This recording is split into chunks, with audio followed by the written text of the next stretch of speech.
नमस्कार। स्वागत है आपका मेरे YouTube चैनल उत्तराखंड दृष्टि पर। और आज की इस वीडियो में आपके लिए बहुत इम्पोर्टेंट टॉपिक लेकर आई हूँ और उसका नाम आप देख सकते हैं जैविक कृषि यानी ऑर्गेनिक जो कृषि होती है वो क्या होती है और इसके क्या लाभ हैं, क्या इसके सीमाएं हैं और किस पर्पज़ से ये की जाती है और वर्तमान इसका क्या स्वरूप चल रहा है भारत में। चलिए देखते हैं, काफ़ी इम्पोर्टेंट टॉपिक होने वाला है। बात करते हैं जैविक कृषि क्या होती है। तो जैविक कृषि वह विधि है जो संश्लेषित उर्वरकों एवं संश्लेषित कीटनाशकों का अप्रयोग या न्यूनतम प्रयोग किया जाता है।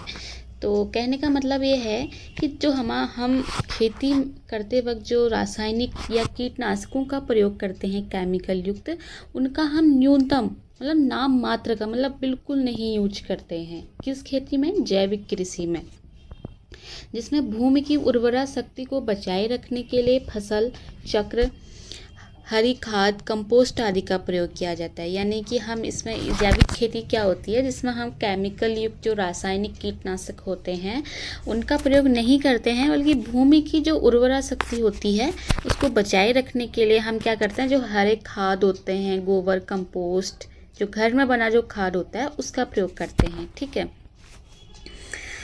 जैविक कृषि में गोबर खाद, कंपोस्ट, वर्मी कंपोस्ट, हरी खाद, मिश्रित फसल एवं सब्जियों के अपशिष्ट जैविक कृषि के तत्व होते हैं। ठीक है। कहने का मतलब ये है कि हम जो जैविक खेती होती है उसमें हम गोबर, जो गाय, जो अपशिष्ट पदार्थ होते हैं जानवरों के, या जो हम सब्जियों या फिर जो फसल या फलों के जो अपशिष्ट हो जाते हैं, वो जैसे उनके छिक्कल वगैरह जो होते हैं, छिलके वगैरह, उनको हम क्या कर देते हैं, कहीं पर स्टोर कर देते हैं और जब वो सड़ जाते हैं तो उनका क्या बन जाता है, खाद के रूप में हम उसका प्रयोग कर सकते हैं।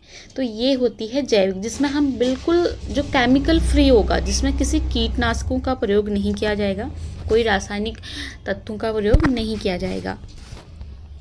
जैविक कृषि पर्यावरण संतुलन को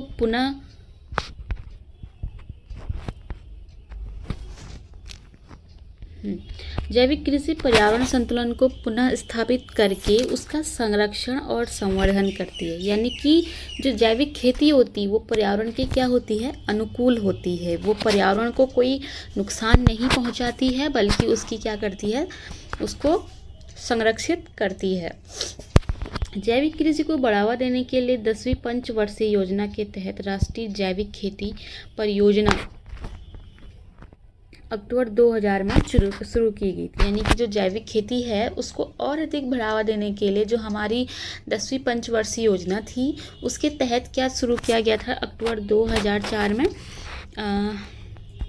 राष्ट्रीय जैविक खेती परियोजना।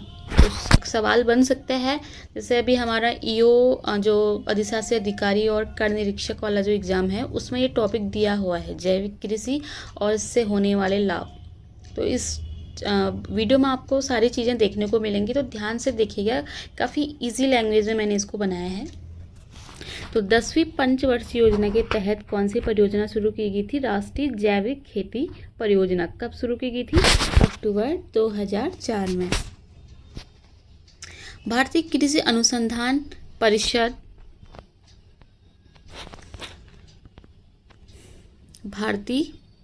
कृषि अनुसंधान परिषद और कृषि एवं सहकारिता विभाग जैविक कृषि का संवर्धन करता है। यानी कि जो जैविक कृषि को कौन बढ़ावा दे रहा है अभी वर्तमान में?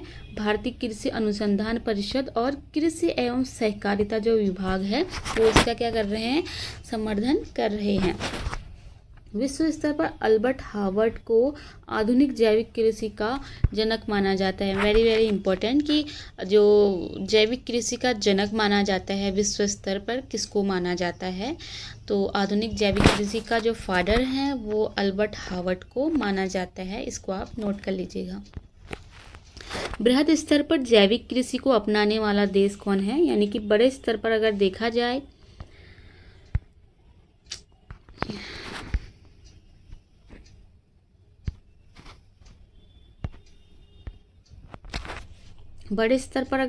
जाए कि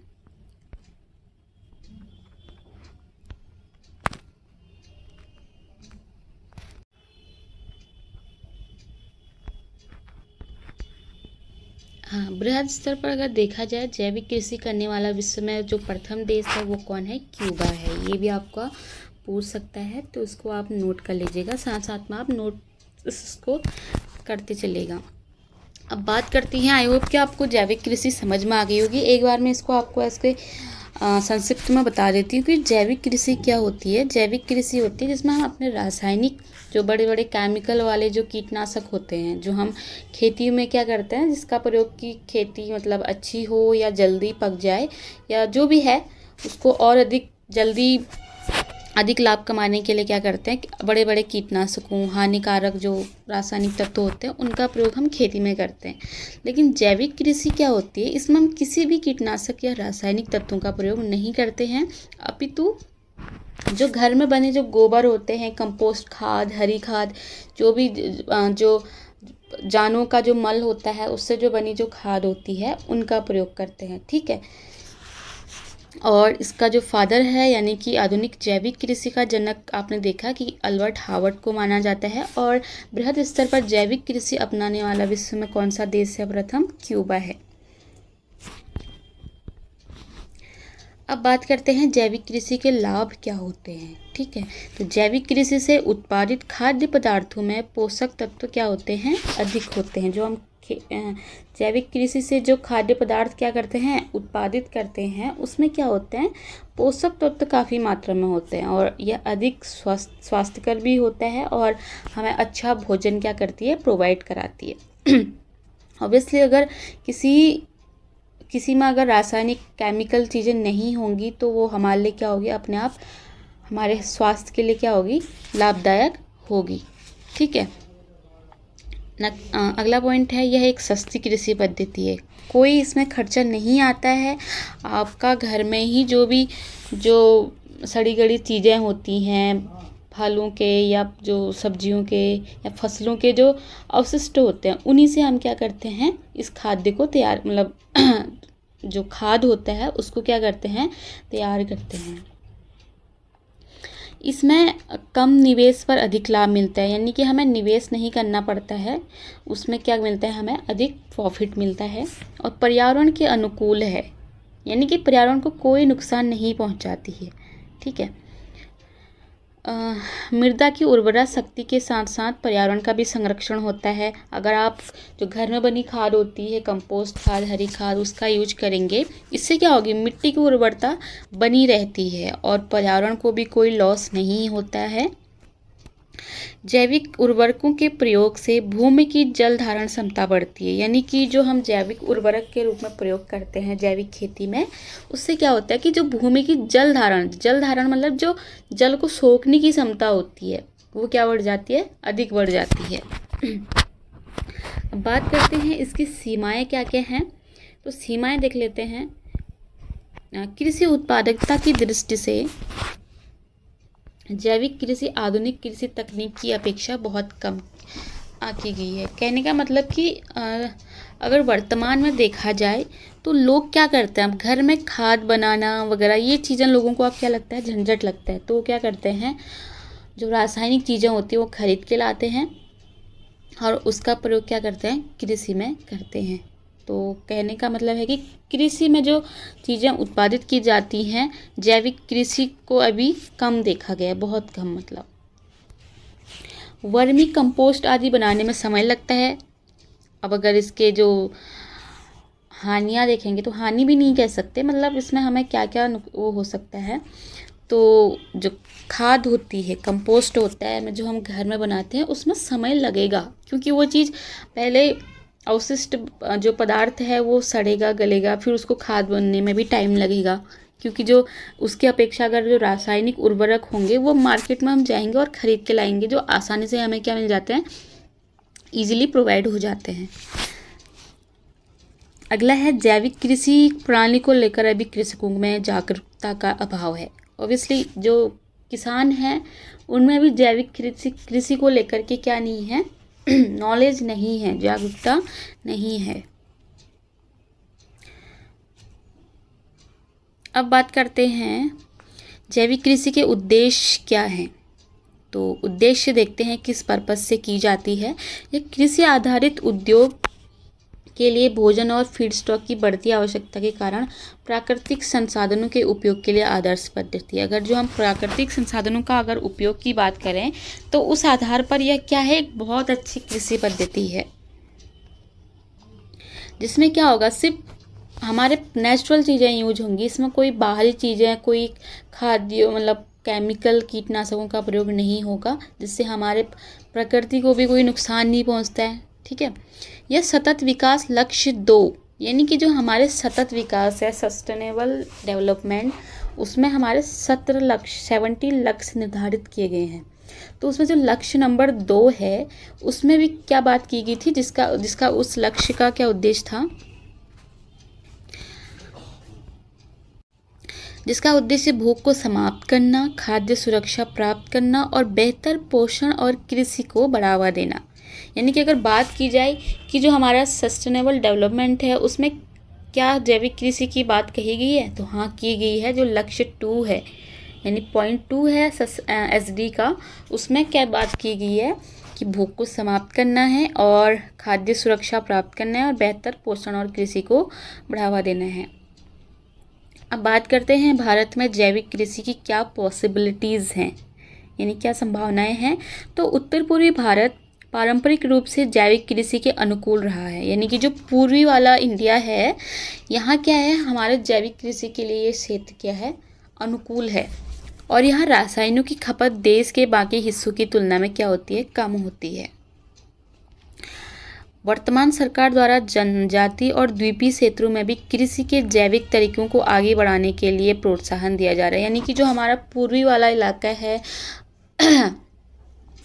जैसे अरुणाचल हो गया, सिक्किम हो गया, मिजोरम, मणिपुर, नागालैंड, ये चीज़ें क्या है, यहाँ पे क्या है, ये हमारे पूर्वी देश मतलब पूर्वी राज्य हैं, जहाँ पे जो और जनजाति राज्य भी हैं। तो वहाँ पे क्या है कि कृषि को यानी कि कृषि के जो जैविक तरीके हैं उनको आगे बढ़ाने के लिए यहाँ पे क्या दिया जा रहा है, लोगों को प्रोत्साहन दिया जा रहा है। भारत वैश्विक बाजारों में एक प्रमुख खिलाड़ी के रूप में उभर रहा है।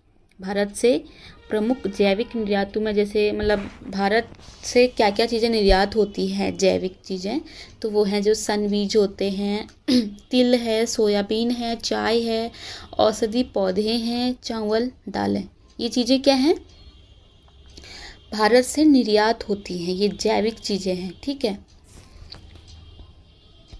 अब बात करते हैं कि जैविक कृषि को लेकर सरकार ने क्या क्या कदम उठाए हैं। तो पहला है mission organic value chain development for north east region. ठीक है, mission organic value chain development for north east region, ये क्या है देखते हैं। इसे 2015 में शुरू किया गया था और कृषि और कल्याण मंत्रालय ने कहाँ के लिए, जो मैंने अभी बताया था आपके पूर्वी जो राज्य हैं, अरुणाचल प्रदेश हो गया, असम हो गया, मणिपुर हो गया, मिजोरम हो गया, मेघालय, नागालैंड, सिक्किम, त्रिपुरा, इन राज्यों में प्रारंभ किया गया था। यह योजना जैविक उत्पादन का प्रमाण प्रदान करके ग्राहकों में उत्पाद के प्रति विश्वास पैदा करने के लिए दृष्टि से महत्वपूर्ण है। यानी कि जो ये योजना शुरू की गई थी, ये क्या करेगी, जो जैविक उत्पादन है, यानी कि जो जैविक कृषि में जो अव्वल आएगा वो क्या करेगी, उस राज्य को क्या देगी, प्रमाण पत्र देगी, जिससे जो कस्टमर्स हैं या जो किसान हैं उसमें क्या होगा, उसके लिए और विश्वास जगेगा। दूसरा है परंपरागत कृषि विकास योजना, PKVY, परंपरागत कृषि विकास योजना देखते हैं। परंपरागत कृषि विकास योजना को 2015 में शुरू किया गया था। ठीक है, तो क्वेश्चन बन सकता है। अगला है भारत, अब देखते हैं कुछ करंट अफेयर देखते हैं इसमें। भारत जैविक कृषकों की संख्या के मामले में प्रथम तथा जैविक कृषि क्षेत्रफल के मामले में 9वें स्थान पर, यानी कि जैविक कृषि कितने किसान करते हैं, मतलब किसानों की अगर संख्या के मामले में देखेंगे तो भारत पहले स्थान पर है। और अगर एरिया की बात करेंगे कि कितने भारत के कितने एरिया में जैविक कृषि होती है, तो उस मामले में ये 9वें स्थान पर है। वर्ष 2023 में उत्तराखंड को जैविक राज्य घोषित किया गया था। मोस्ट इम्पोर्टेंट कि 2023 में जैविक राज्य किसे घोषित किया गया था? उत्तराखंड को। इससे पहले सिक्किम को किया गया था, ठीक है। नेशनल ऑर्गेनिक फार्मिंग सेंटर कहाँ स्थित है? गाजियाबाद में स्थित है। National organic farming centre Ghaziabad में है। भारत का जैविक खेती का जो मुख्य बाजार है वो कहाँ है? यूरोप। यानी कि भारत जो है जैविक खेती का, इसका जो बाजार है वो कहाँ अपने बेचता है प्रोडक्ट? वो यूरोप है। जैविक खेती का सर्वप्रथम प्रयोग किसने किया था? जैविक खेती शब्द जो है इसका सर्वप्रथम प्रयोग, तो सर्वप्रथम जो प्रयोग किया था वो क्या था? लॉर्ड नॉर्थबॉर्न ने। इम्पोर्टेंट है कि जैविक खेती का सर्वप्रथम प्रयोग किसने किया था? तो लॉर्ड नॉर्थबॉर्न ने किया था। तो मैं उम्मीद करूँगी कि आपको ये जो जैविक टॉपिक है ये आपको समझ आ गया होगा। एक बार अगर आप खुद से रीड करेंगे और इससे रिलेटेड जो भी MCQ हैं उसको आप गूगल में सर्च करके देख सकते हैं, तो आपके सारे डाउट्स क्लियर हो जाएंगे। अगर आपको PDF चाहिए तो आप कमेंट बॉक्स में लिख सकते हैं, और वीडियो अच्छी लगे तो लाइक और सब्सक्राइब जरूर कीजिएगा। धन्यवाद।